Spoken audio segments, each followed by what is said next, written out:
observers. This week, another batch of custom cards, another tinker, another top 5. Just let me get the feed started here.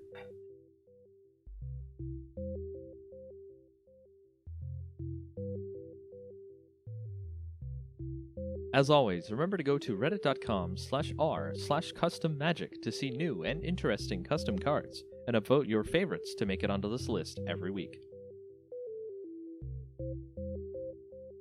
At 5 this week, Activation Ritual. A sorcery for 1 and a green. It adds 3 untapped symbols to your mana pool. Apparently the rules text here lets you use it as 3 colorless mana. It also lets you use it as a tap symbol cost? So strange. Pros. Allows creatures to essentially tap twice, or more times if possible. Totally colorless mana if you can't use the tap symbol abilities. Creates a new type of resource not usually seen. Cons. Only colorless mana, so if you need an actual color, you might be out of luck. Can get confusing trying to keep track of what you have in your mana pool, untapped symbols or no. Useless without creatures that tap, so the build around has to start there. Fairly interesting and unique. I'd put this into a potential future Lorwyn block. Number 4 is Elia, Cursed Archeologist. I love the art on this one. For white and a black, a 2/2 with landfall that gets you a colorless bone artifact token onto the battlefield. When she dies, she makes all your bones turn into a skeleton dragon creature token with flying. So, vengeance from the dead. Pros. 2 mana for a 2/2 is a solid creature setup. It's a bear with a sweet ability. Landfall triggers are harder to come by in white and black, but can be done in the right setup. Evolving Wilds and Terramorphic Expanse are perfect for this card in a constructed format. Fetch lands are great too. Cons. If she dies before any bone tokens get made, it's not really useful. Bone tokens can get swept away with artifact removal. White and black have a harder time getting landfall than green, limited amounts of triggers. I just love the dragon token on this one as well. Great job! Coming in at number 3 is Dwarf Fortress. Elana taps for a colorless, or taps to sacrifice a mountain to find gold tokens. Pros.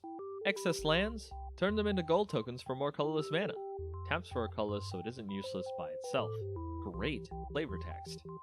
Cons. Sacrifices mountains so you could run out of colored mana strip mining your own lands. By itself, it doesn't do much.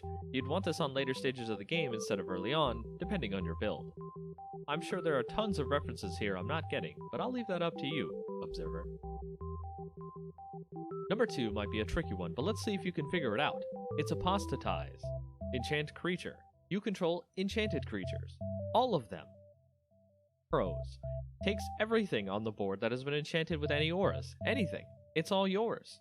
If this resolves, can be a game winner on its own, depending on what the board state is in multiplayer.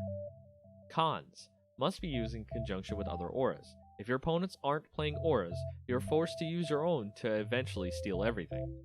Extremely prohibitive cost. 7 mana and 3 colors to cast. Once your opponent sees what the card does, will likely counter in some way. This card, while subtle and unique, is definitely the card that everyone at the table says, you want to counter that. On to the number 1 card.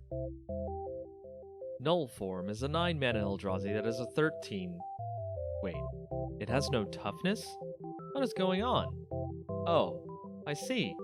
Null Form doesn't have toughness. It can't be dealt damage, its toughness can't be affected, and it doesn't die for having 0 or less toughness.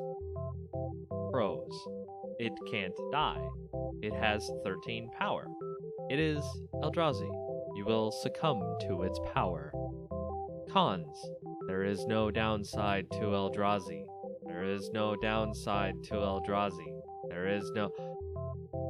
Okay, it costs 9 mana. Null Form is a great example of how Eldrazi could have been weird and bent the rules of the game to make it seem like they're outside of what the game should expect these beings to be. Great design all around. All hail Emrakul. Thanks for watching another Top 5, and keep it subscribed here every week for more Top 5s and other great content not found anywhere else. Stay watching, observers.